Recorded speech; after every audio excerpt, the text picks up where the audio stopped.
Spalující vina. Díl 4. Roland Benito rozsvítil lampu na stole. Její světlo orámovalo bílý papír oslepujícím jasem a zbytek místnosti zůstal v temnotě. Bylo pozdě večer. Oči ho pálily a už posté se snažil sám sebe přesvědčit, aby tu zprávu odložil a jel domů, ale zbývala mu už jen jedna stránka. Co se ve zprávě dočetl, bylo tragické. Život rodiny zničila exploze plynu. 15letá dívka se vrátila domů ze školy a stačila vytáhnout z ohně jen svého bratra. Její matka Jeanette Lequeová při požáru zemřela. Pokud Johann Boye tu ženu opravdu miloval, pak pro něho čtení této zprávy muselo být neuvěřitelně bolestné. Ale proč se Johann k té zprávě vracel, když ten případ už byl uzavřen? To přece nebylo potřeba. Byl tento starý případ důvodem k tomu, aby ho někdo brutálně zavraždil? Roland tu myšlenku nedokázal vypudit z hlavy, ale věděl, že tenhle případ není jeho práce. Jeho jediným úkolem bylo vypátrat, kdo řídil to auto. To bylo účelem jeho vyšetřování, nic jiného. Když Karina odcházela domů, Roland trval na tom, že zůstane a zprávu si pročte. Chtěl zjistit, jestli Johann na něco nepřišel. Třeba šlo o vraždu a ne o pouhý výbuch plynu. Věděl Johannův vrah, že na něco přišel? Udělal to někdo z jeho kolegů? Ale ve zprávě ani ve zprávě z forenzního oddělení nebylo nic, co by na to poukazovalo. Smrt Jeanette Lequeové zapříčinil výbuch plynu a to bylo vše. Roland zprávu zavřel a opřel se. Když zhasl lampu na stole, rozprostřela se kolem něho tma. Jeho oči si na ní za chvíli zvykly a pozorovali, jak se do místnosti line světlo z pouliční lampy. Kanceláře oddělení kontroly a stížností byly ve staré budově nakladatelství Post a Telegraf, která byla součástí centrální stanice. Všichni už šli domů a Roland uznal, že už by měl také jít, alespoň si ještě může popovídat s Irene a možná si s ní dát sklenku Barola, než půjdou spát. Zítra musí s Karinou zajet do Silkeborgu, musí ještě vyslechnout zbytek policejního týmu. Ještě nemluvili se všemi a jediný policista, jehož auto trochu odpovídalo popisu auta, které srazilo Johanna, měl den volna, ale zítra bude ve službě. Roland vstal, protáhl se a zívl, pak si oblékl kabát a zadal zamykací kód do dveří. Byl jsi večer v práci dlouho? Zeptala se ho Karina druhý den ráno, když si přetahovala bezpečnostní pás a tázavě se na něj podívala. Ne, ani ne, zalhal, pročetl jsem si tu zprávu. Tu o tom požáru? Roland přikývl a vyjel s černou služební Mazdou CX-5 do ranního provozu. Před centrální stanicí Aarhus byla vždy touto dobou po ránu kolona aut. Ty si pořád ještě myslíš, že ten starý případ má něco společného s Johannovou vraždou. Pronesla se skeptickým úsměvem a zapnula si bezpečnostní pás. Chci tu možnost vyloučit, abychom se mohli soustředit na další věci. Na co jsi tedy přišel? Vždyť si tu zprávu také četla. Roland před sebe pustil žlutý autobus, který zajížděl k zastávce před stanicí. Z autobusu se vyrojil dav lidí. Všichni měli oči přilepené k displejům svých chytrých telefonů a nedívali se na cestu. Možná takhle brzy po ránu hrají Pokémon Go. A někdo by klidně mohl vejít do silnice Rolandovi přímo před auto. Roland měl pro jistotu nohu připravenou na brzdě. Jo, pročetla jsem si ji a myslím, že víc z ní nezjistíme. A to, že měl tu zprávu Johann Boye u sebe ve stole, je nejspíš jenom náhoda. Myslím si, že to spíš celé souvisí s tou jeho aférkou. Hledáme někoho od policie, kdo měl poměr s Johannem Boyem. Žárlivost je k vraždě důvodem číslo 1. Dozvíme se víc, až si promluvíme se zbytkem jeho kolegů. Roland zapnul rádio. Po zbytek cesty mlčeli. Když přejížděli most v Silkeborgu, kochal se pohledem na odraz ranního slunce v řece Gudené. Mezi rákosím kolem řeky i nad vodou se vznášela mlha. Vypadalo to jako v pohádce. Karina usnula. Roland si připadal překvapivě odpočatý. Irene na něho včera čekala s večeří. Najedli se spolu a dali si několik skleniček dobrého červeného vína. Roland pak šel vyvenčit jejich německého ovčáka Angola a i přes chlad cítil ve vzduchu jaro a všiml si, že modré krokusy pod stromy se na noc zavřely. Když se vrátil, připadal si svěže. Irene už byla v posteli, ale neměla na sobě pyžamo. Pomilovali se spolu. Rolandovi unikl hlasitý vzdech. Otočil se na Karinu, ale spala dál, takže ho snad neslyšela. Tentokrát jako první dorazil policejní inspektor Axel Borg. Zařídil, aby dnes v kantýně mohli nerušeně pokračovat s výslechy. Na stole byly kelímky a čerstvá káva. Prvním policistou, kterého vyslechli, byl Benny Lund. Ano, má tmavého Peugeota, ale je to model 108 a nikoliv 208. A také měl na dobu vraždy alibi, které se potvrdilo. Byl v nemocnici ve Viborgu, kde držel za ruku svou dcerku, musel jí vyoperovat slepé střevo, takže to nemohl udělat. Frank Toft rozpačitě seděl u stolu. Roland se v jeho složce dočetl, že není ženatý, což ho překvapilo, když Franka viděl. Byl atraktivní a určitě by byl schopný pobláznit spoustu dívek. Vysoký a urostlý chlap se silnou čelistí a bradou a hezkým symetrickým obličejem. Roland si nalil do kelímku kávu, napil se a pak se opřel a tázavě se na něho zahleděl. I když Frank vypadal, že v myšlenkách někde úplně jinde, zodpověděl všechny jejich otázky s klidem. Nedokázal si ale vzpomenout, kde byl v době vraždy. Byl jsem někde v baru, už si nevzpomínám ve kterém. Ptal jsem se Johana, jestli nechce jít. Často jsme po práci chodívali na pivo, rád se napil a bavil se. Frank se opatrně usmál, jako by se mu vybavily nějaké příjemné zážitky. Johan řekl, že musí pracovat na starém případu. Našel novou stopu. Na jakém případu? Na to jsem se ho nezeptal. Johan nebyl můj parťák. Myslel jsem si, že jde jen o ten drogový případ. Ještě si projdeme pár detailů. Kam jste tu noc šel? Jen tak jsem se potuloval po městě, takže těžko říct, kde přesně jsem byl, odpověděl a nevinně se na ně podíval. Takže na noc vraždy nemáte alibi? Vyvodila z toho Karina. Ne, ale mohu vás ujistit, že jsem Johana nezabil. Byl to kamarád a dobře se s ním pilo. Alespoň tedy dřív. A pak se to z nějakého důvodu změnilo?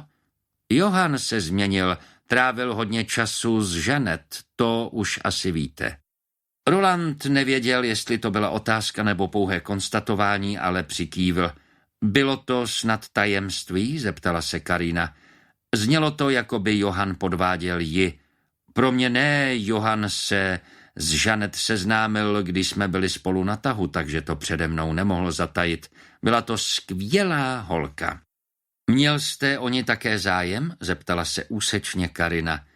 Sakra, to ne, nikdy bych kamarádovi holku nepřebral. Holku?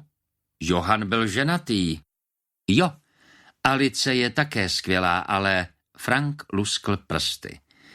Už si vzpomínám, kde jsem byl. Když mi Katia volala, co se Johanovi stalo, byl jsem v taxíku na cestě domů z klubu Buddy Holly na Hostrup Street. Byl jsem dost opilý, ale Katia mi to dosvědčí a ten taxikář také.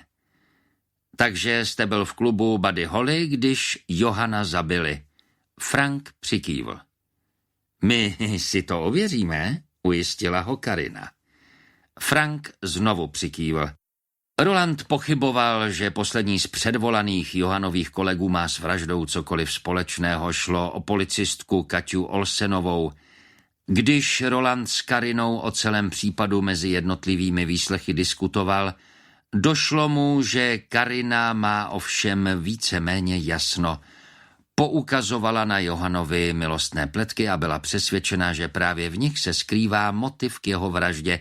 Karina měla za to, že Katia je možná jednou z bývalých Johanových milenek. Kaťa Olsenová byla energická mladá dívka s blond vlasy ostříhanými na mikádo a hlubokýma modrýma očima. Její oči bylo to první, co na ní člověka upoutalo. Rolanda téměř pohltili. Nepřekvapilo by ho, kdyby o ní Johann měl zájem, ale začala na oddělení nedávno a prý Johanna moc dobře neznala, nepracovala s ním dlouho. Ten večer, kdy k vraždě došlo, byla ve službě a měla tedy alibi a potvrdila, že mluvila s Frankem po telefonu a že se zdálo, že je v taxíku. Co teď? Zeptala se Karina, když skončili s výslechy. No, teď je jasné, že to nemohl být nikdo z jeho kolegů. Ještě ale potřebujeme potvrdit, že Frank Toft opravdu byl v klubu Buddy Holly Disco. Jo, ale nemyslím si, že to byl on. Je moc vysoký v porovnání s tou osobou na pásce z bezpečnostní kamery. Osoba na tom záznamu nevypadá, že je tak vysoká. A co Johannův syn? Viděl přeci to auto, možná by nám ho mohl popsat. Roland přikývl. Zajedeme si promluvit s Alicí Bojeovou a jejími dětmi. Květiny před Johannovou garáží byly po včerejším větru rozházené. Jedna kytice se povalovala na silnici a byla úplně rozježděná od aut. Roland se nad tou symbolikou zachvěl. Alice Bojeová jim otevřela až po několika zazvoněních. Byla štíhlé postavy a na sobě měla overall s modrobílými květy. Vlasy měla nedbale sepnuté sponou a uvolněné kudrnaté pramínky jí spadaly do čela. Rolanda napadlo, že za jiných okolností je určitě krásná, ale zrovna teď má pod očima tmavé kruhy a vypadá vyčerpaně. Pozvala je dál. Dáte si kávu? My zrovna... Alice pokynula ke kuchyňskému stolu, kde Lukas s Mijou obědvali.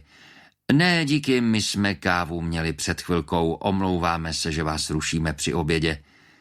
Alice je zavedla do obývacího pokoje, Roland s Karinou se posadili na pohovku.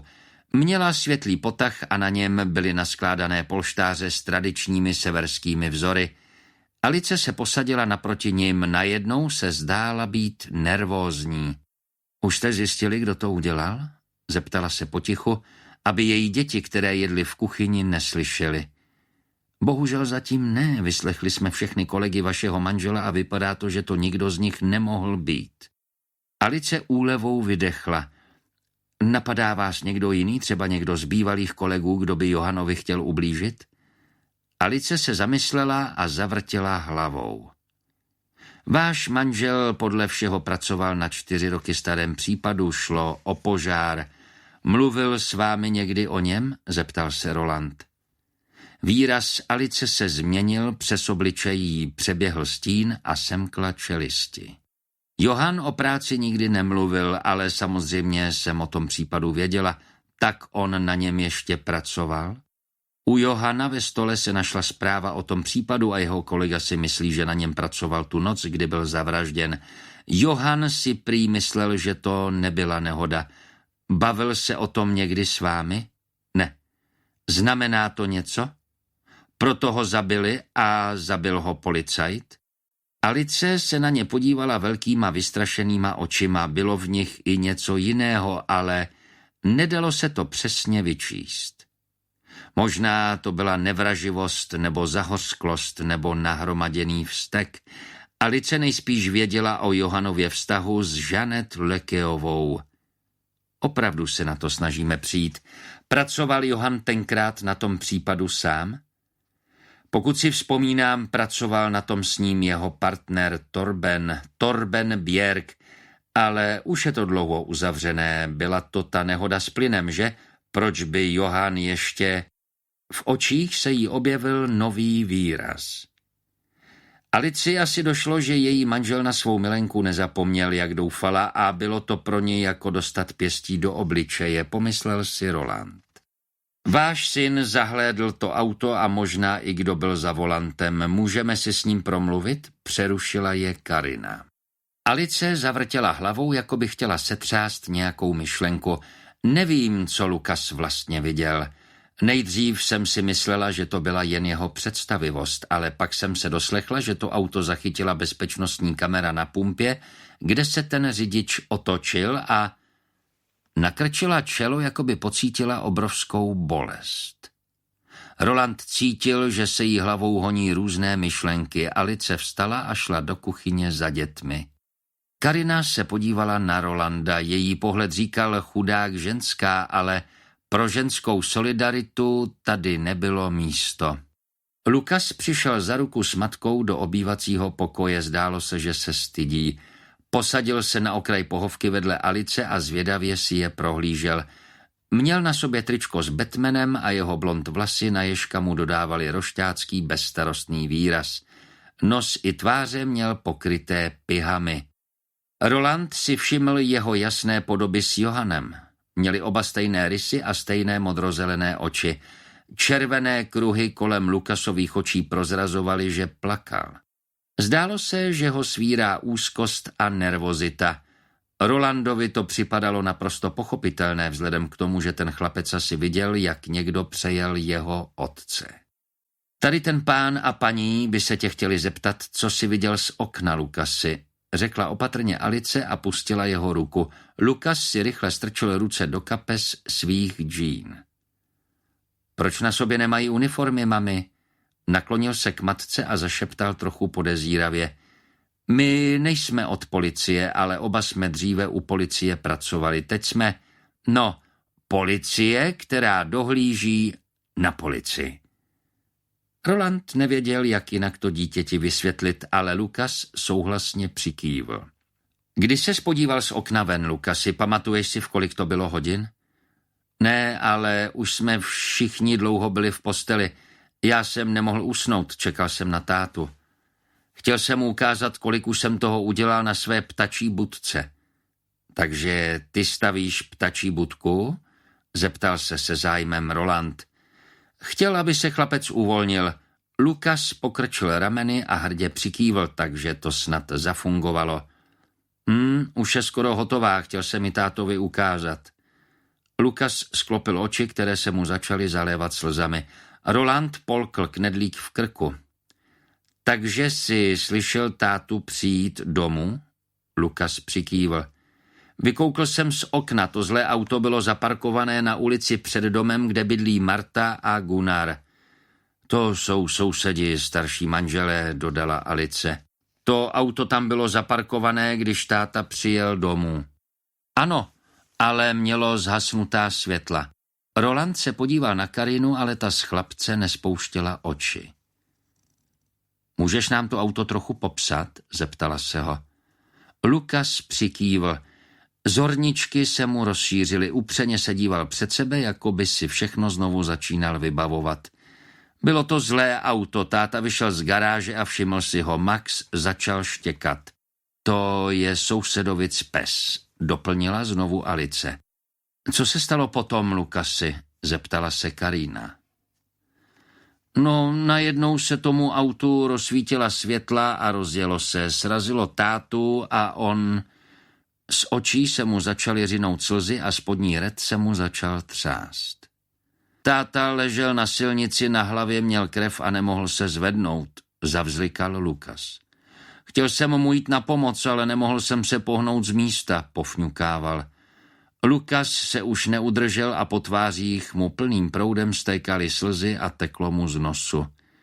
Alice mu položila ruku na rameno, aby ho utěšila.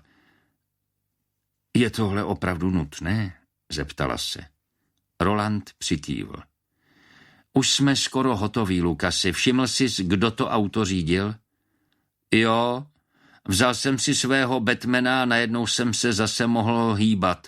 Běžel jsem tátovi pomoct, to auto se pak rychle vrátilo a znovu do táty najelo. Seděl v něm policajt.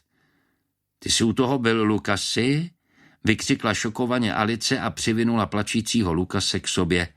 Viděl jsi toho policajta v autě dobře? Dokázal bys nám říct, jak vypadal? Ptal se dál Roland a Alici úplně ignoroval.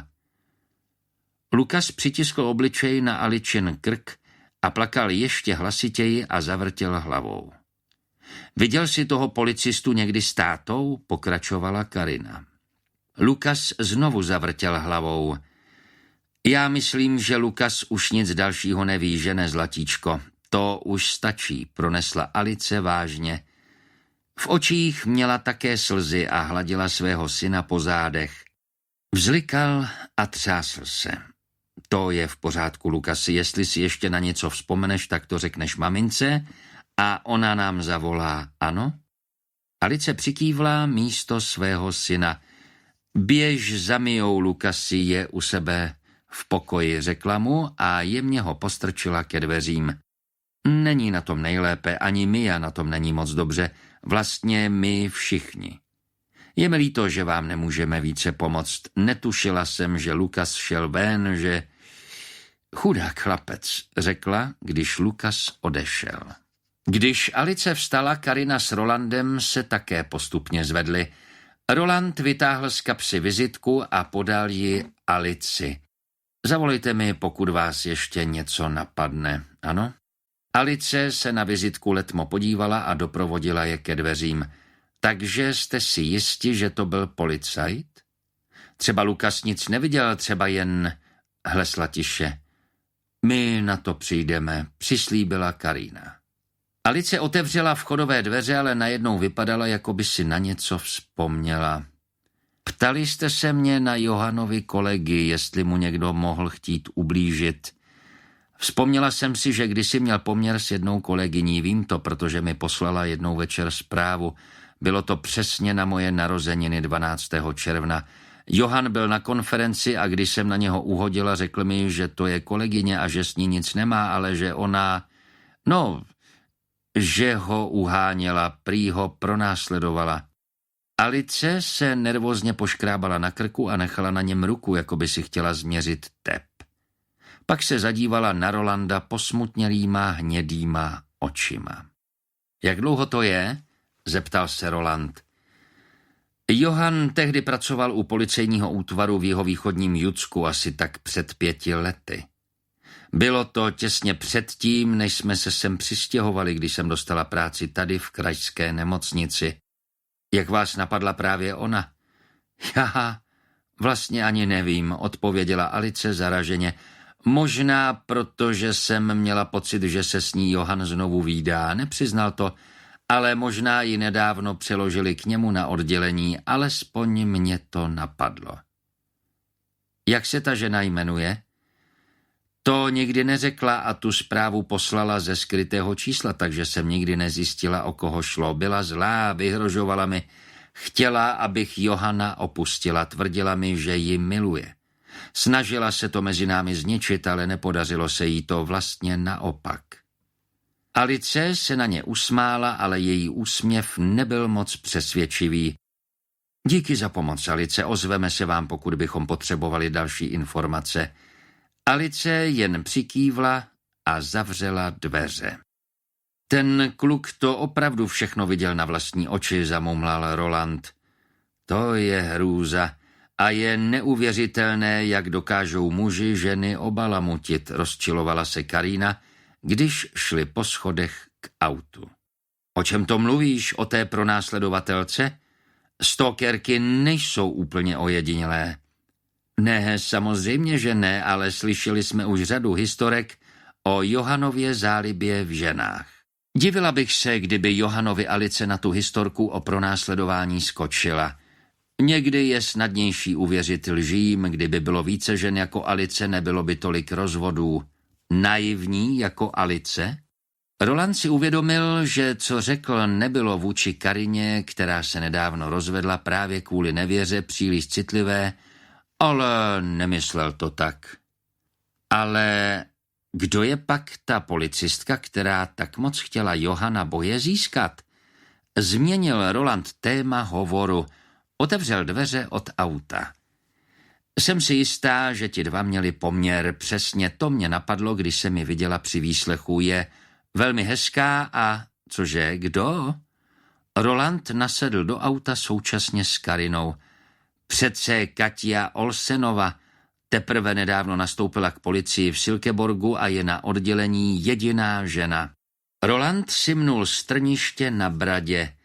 Takže ty myslíš, že to byla Katia? Zabila Johana? Jaký měla motiv? Pomstu. Protože kvůli ní tenkrát neodešel od ženy, nebo možná protože ji odmítl, když začala pracovat na jeho oddělení. Její výška odpovídá výšce toho řidiče, klidně to auto mohla řídit ona. Roland nastartoval, ale vždyť to ona přišla s tou strašnou zprávou o Johanovi a přesně, byla jako první na místě činu. A proč? Měla noční směnu. Sama? Musíme se znovu podívat na ten záznam z bezpečnostní kamery, možná nám něco uniklo. Ano, to video je naše nejlepší stopa. Máme tu pásku? Jo, vraťme se zpátky do Aarhusu a podíváme se na to video, navrhl Roland a šlápl na plyn. Neměli bychom nejdříve vyslechnout Kaťu Olsenovou? Nejdřív zjistíme, jestli je vlastně vůbec podezřelá. Karína natáhla nohy a spokojeně se uvelebila do sedadla, až se jí utáhl bezpečnostní pás. Takže jsem měla pravdu, ta vražda souvisí s Johanovými pletkami, prohlásila až příliš sebejistě a triumfálně Karína.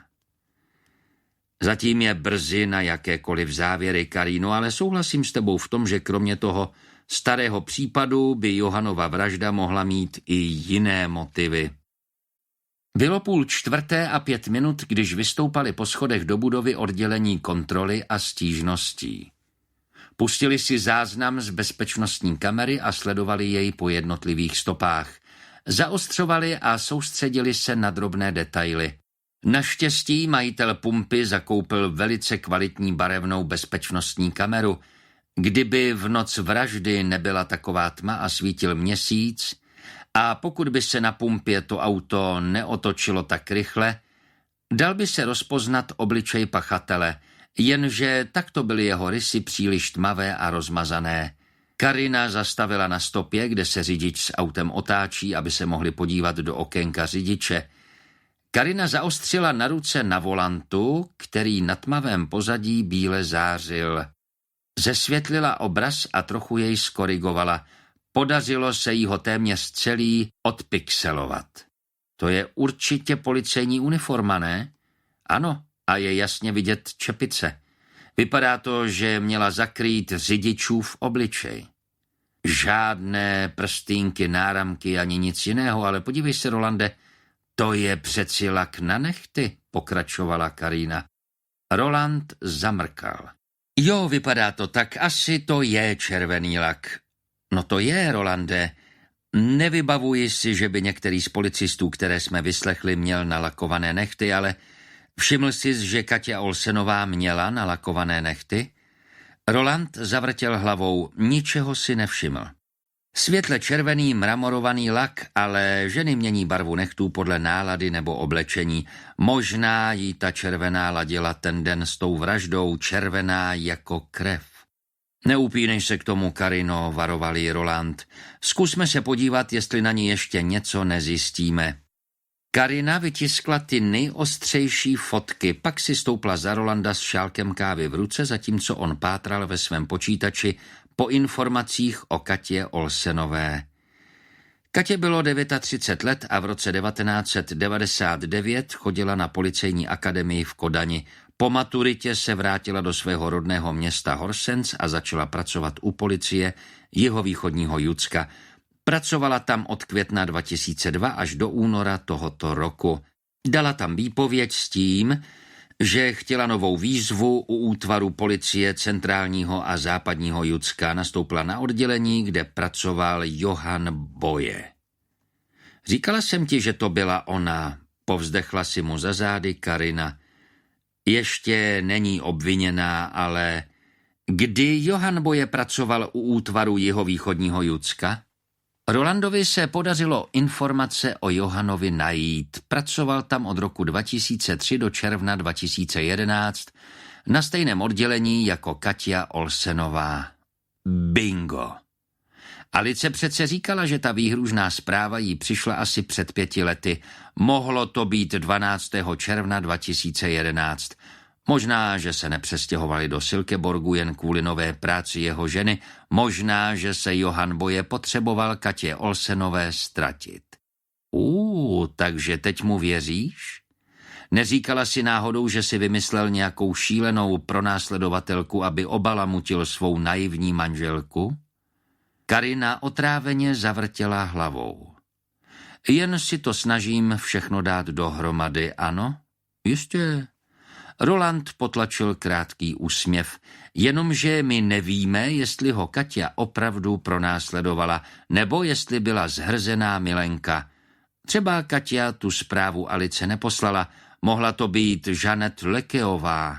Alice nemohla zjistit to číslo, protože bylo skryté. Já ho zjistím.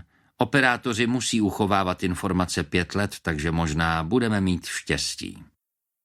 O něco později Kaťu Olsenovou vyslechli přes videohovor. Bylo to jednodušší, než se vracet do Silkeborgu nebo čekat, až Kaťa dorazí do Aarhusu. Výslech přes videohovor používali často, když potřebovali vyslechnout policisty z různých regionů. První, čeho si Roland na Katě Olsenové všiml, byly její černě nalakované nehty. Ani nechtěl vědět, co to vypovídá o její náladě. Během celého výslechu měla ruce složené v klíně. Proč jste nám neřekla, že jste Johana Boye znala? Pracovali jste spolu od roku 2003 do roku 2011 u policejního útvaru Jihovýchodního Judska? Začala výslech Karina. Jo, ale to už je dlouho a ani tehdy jsme se moc neznali.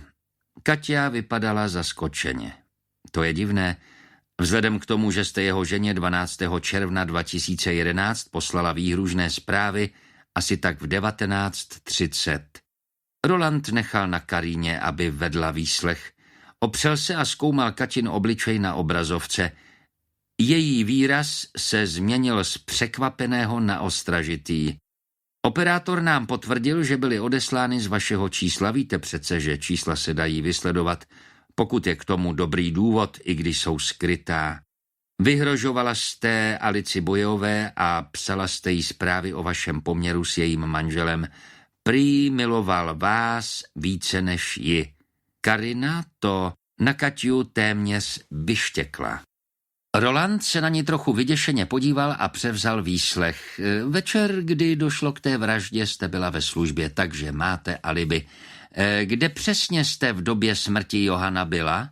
Oči Kati Olsenové sršely zlostí. Takže na mě chcete hodit Johanovu vraždu, to nemyslíte vážně? Jo, měli jsme spolu utajovaný poměr, když jsme pracovali u útvaru Jihovýchodního Judska a ano, poslala jsem jeho ženě jednu zprávu, ale nikdy jsem jí nevyhrožovala. Asi to tak vypadalo, ale já jsem tehdy byla naprosto mimo. Připouštím, že jsem zuřila a byla jsem naštvaná.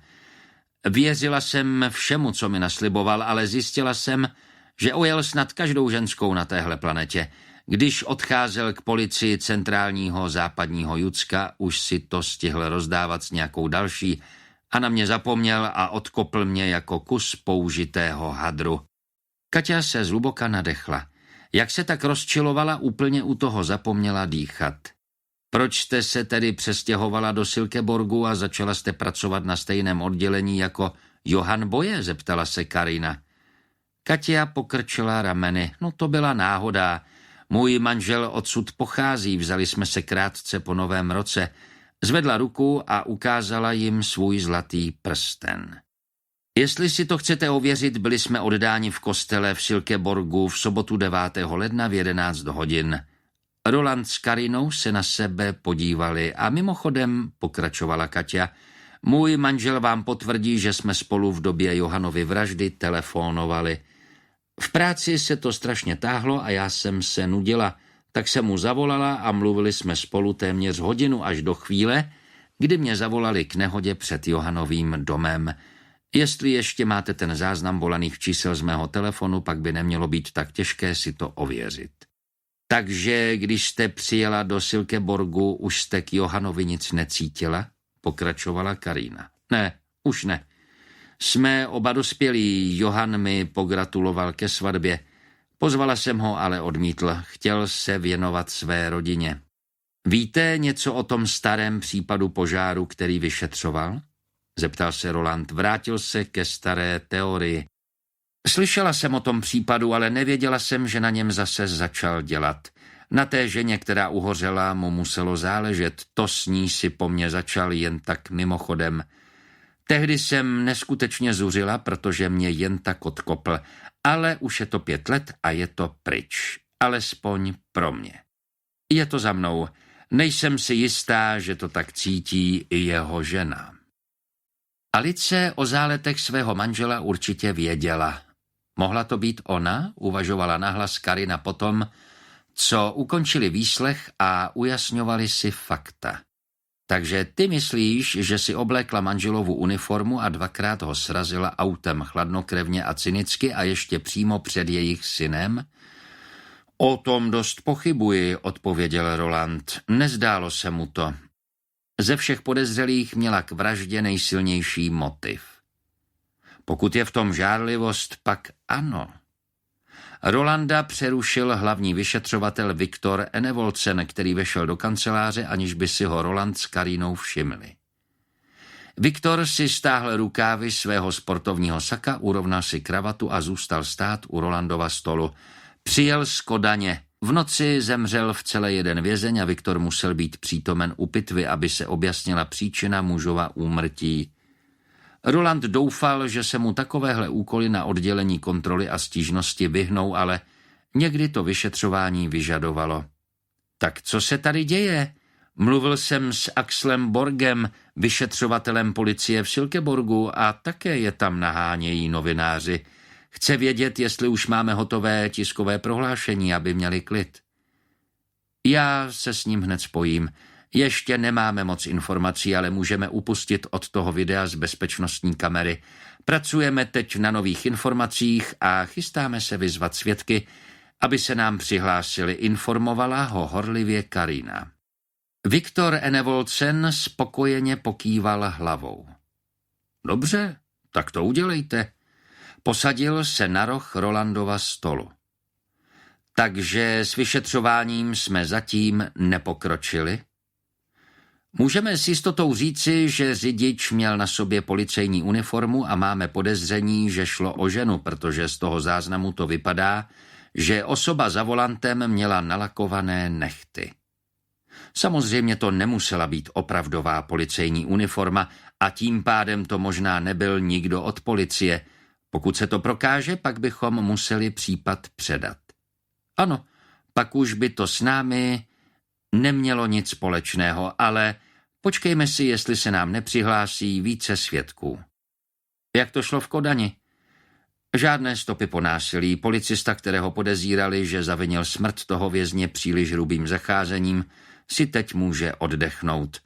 Ukázalo se, že ten vězeň zemřel z přirozených příčin, dostal infarkt. Byl totiž na drogách. Viktor Enevolcen s lehkostí seskočil z Rolandova stolu a předvedl tak své atletické dovednosti. Roland se běhl ke svému autu, když v tom se u schodiště objevila ve světle pouliční lampy ona, Anne Larsenová. Samozřejmě, že jí tiskové prohlášení nestačilo, ale nebyl s ní fotograf a neměla ani svůj mikrofon s logem TV2. Ahoj Benito, pozdravila ho a zašlápla cigaretu. Ahoj Anne, zrovna jsme vydali tiskové prohlášení. Roland pokračoval ke svému autu. Jo, to jsem viděla. Chytila ho za paži a zastavila ho. Nedáme si šálek kávy, nejde mi o to tiskové prohlášení nebo ten případ. Anne se podívala směrem ke kavárně v dolním poschodí, kde byly kanceláře vydavatelství novin. Roland tam už několikrát byl s dcerou Vicky. Napadlo ho, že je tato kavárna spíše pro mladou generaci a pokud si chtěl člověk v soukromí promluvit, nebylo to rozhodně to pravé místo. Já musím domů, Anne. Roland se podíval na hodinky. Ve skutečnosti domů spěchat nemusel. Irene se dnes vrátí pozdě. Vyrazila si s kolegy z kanceláře a jeho dcera a zetím hlídali psa. Jeho vnučka Mariana z toho byla nadšená. Jejich psa Angola milovala. Roland ale nechtěl svůj volný čas plýtvat na Aně Larsenovou. Od té doby, co pracuje jako novinářka pro stanici TV2, se změnila.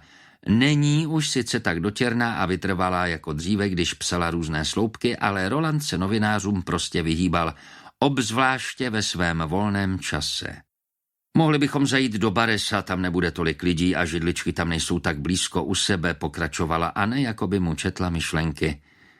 Odtáhl paži, za kterou ho Anne držela. Co chceš, Anne? Jo, tak dobře, zajela jsem za Liv Lekeovou do Randers. Liv je dcera Jeanette Lekeové, té ženy, která uhořela při tom požáru, který Johann vyšetřoval. Pokračovala Anne.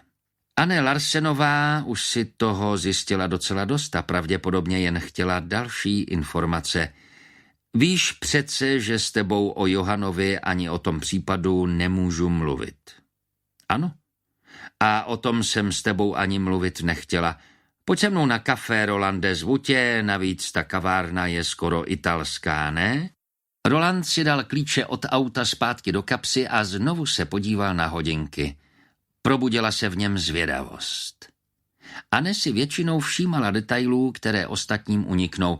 Možná, že espresso by mu udělalo dobře a kavárna Baresso Coffee měla italský nádech.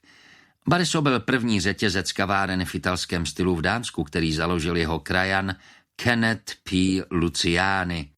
Až když se Roland s námahou vyšplhal na vysokou židličku u stolu v Baressu, došlo mu, že přijal pozvání na kávu od Anne Larsenové.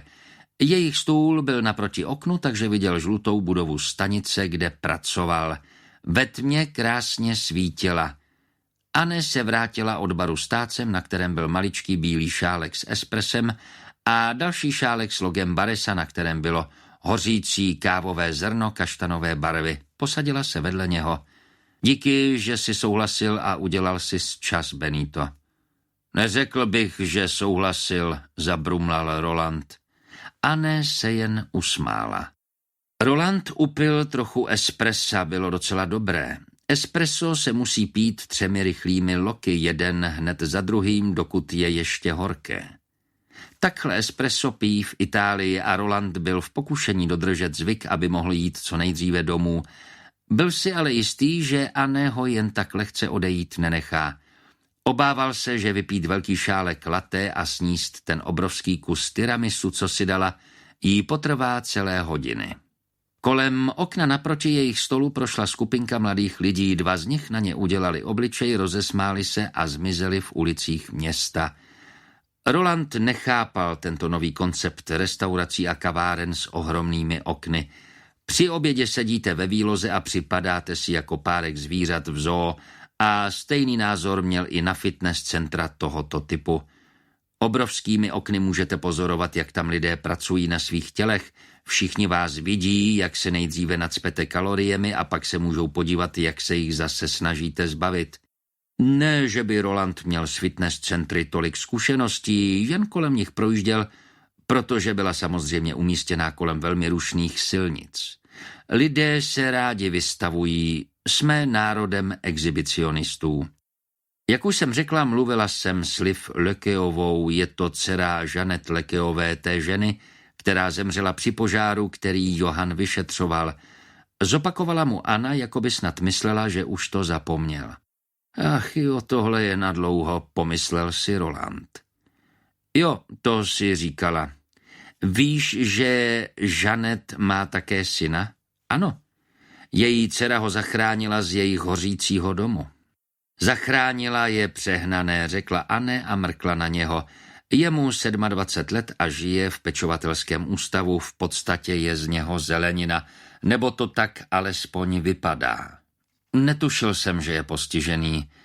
Nemá to přesně tak napsané v dokumentaci. Anne si dala do úst obrovské sousto tiramisu a Roland na chvíli zalitoval, že odmítl, když mu předtím kousek nabízela.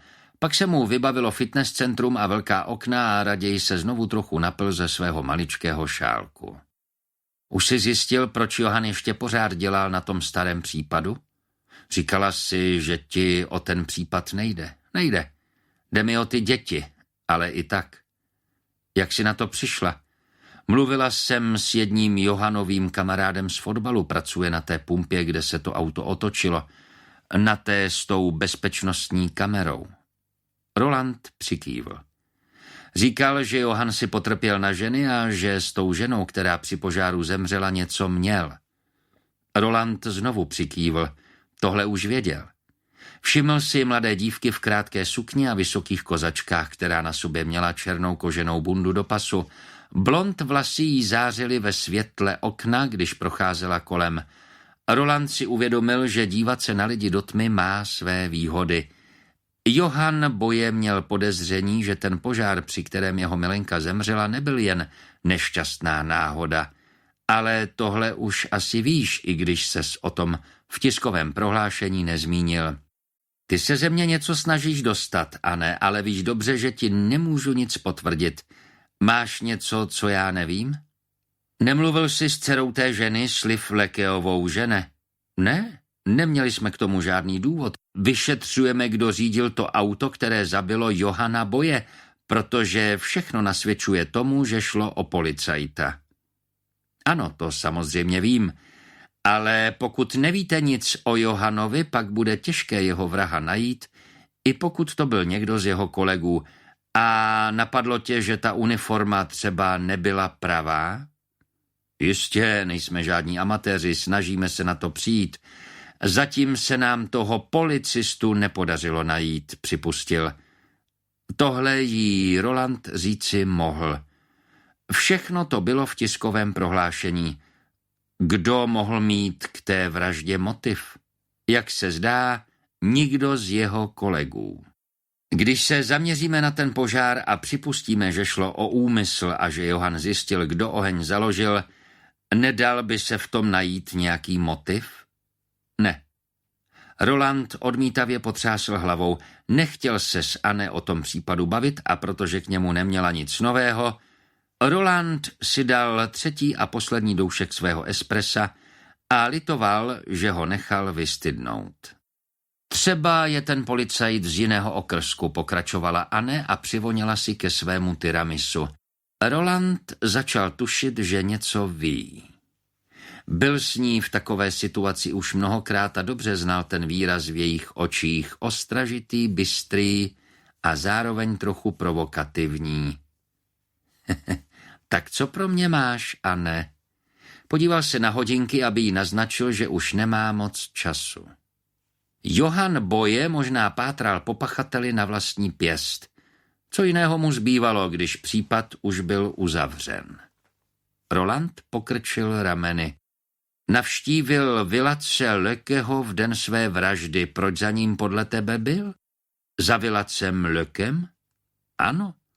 To je ten syn Jeanette Lekeové, Livin bratr, kterého tehdy zachránila z plamenů. Aha. A co? Není na tom nic divného vzhledem k tomu, že se znal s jejich matkou. Já myslím, že to divné je. Nebyl s nimi od toho požáru před 4 lety v kontaktu, ale popřela, že by ho vůbec znala. Je to velice zvláštní dívka. Musela jsem si zjistit, kde Vilac je od někoho jiného. Naštěstí jsem narazila na sousedku, která mi to velice ochotně pověděla. Netušil jsem, že stanice TV2 se kvůli svým reportážím takto angažuje, odpověděl Roland. Chápal reakci Liv Lekeové, když musela čelit téhle dotěrné novinářce. Anne mlčela a napíchla na vidličku poslední kousek svého tiramisu. Za Liv jsem jela mimo práci, šéf mi zakázal, abych se pletla do vašeho vyšetřování. Do Paderupu jsem jela čistě ze zvědavosti. V té rodině došlo k nějaké tragédii, cítím to. Samozřejmě, že došlo ke tragédii. Matka uhořela a dcera zachránila svého bratra z plamenů, aby mohl být po zbytek života mrzákem. Pronesl sarkasticky Roland a chystal se slézt ze židle. Tragédie byla slabé slovo. Ale tak jsem to nemyslela, Rolande. Samozřejmě, že to je tragédie, ale ještě něco zatím je. Přísahala bych, že to souvisí s tím, že Johann Boje na tom případu zase začal dělat. To motiv odhalí vraha. Roland si zase rychle sedl. Ale jak? Měla jsem pocit, že Vilac ví víc, než je ochotný připustit. Má samozřejmě po tom požáru rozsáhlé a trvalé následky, ale myslím, že mozek mu funguje dobře. Viděla jsem mu to na očích. Vilac něco ví. Sice nemluví, ale naznačil mi, abych se podívala do novin. Do jakých novin? Do novin, které měl v poličce ve stole. Byl v nich článek o smrti Johanna Boje. Vilac mi naznačil, abych se podívala, když jsem se ho zeptala, jestli byl v domě sám, když vypukl ten požár.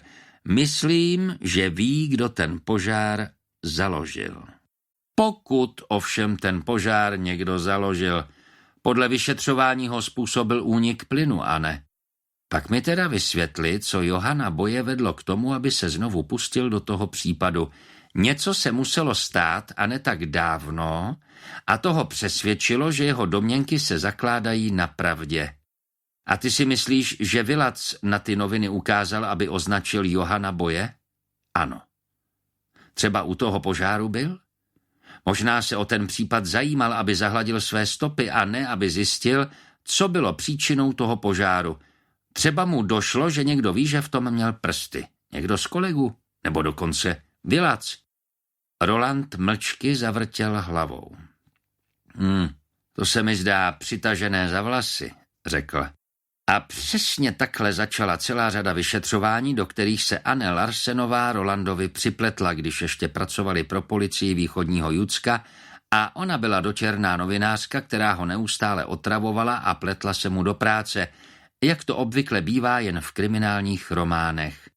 Rolanda už mnohokrát napadlo, že z Anne by byla výborná policejní vyšetřovatelka, ale byla novinářka a ani jeden z nich nebyl postavou z kriminálního románu. Je možné, že by si Vilac oblékl uniformu, vyplížil se z pečovatelského centra, sundal poznávací značku, nasedl do auta a pak odjel do Silkeborgu za Johannem Boyem, kde ho před vlastním domem dvakrát přejel a usmrtil? Jak daleko je to z toho centra do Silkeborgu? 50 kilometrů? No, takhle to opravdu zní dost nepravděpodobně. Ale třeba už měl policejní uniformu. Přišla jsem na to, že dokončil policejní akademii, přijali ho k policii a v zápětí mu ten požár zničil život. A pokud za tím požárem byl Johan, třeba ho Vilac nenávidí tak moc, že mu to ten večer dodalo zvláštní schopnosti.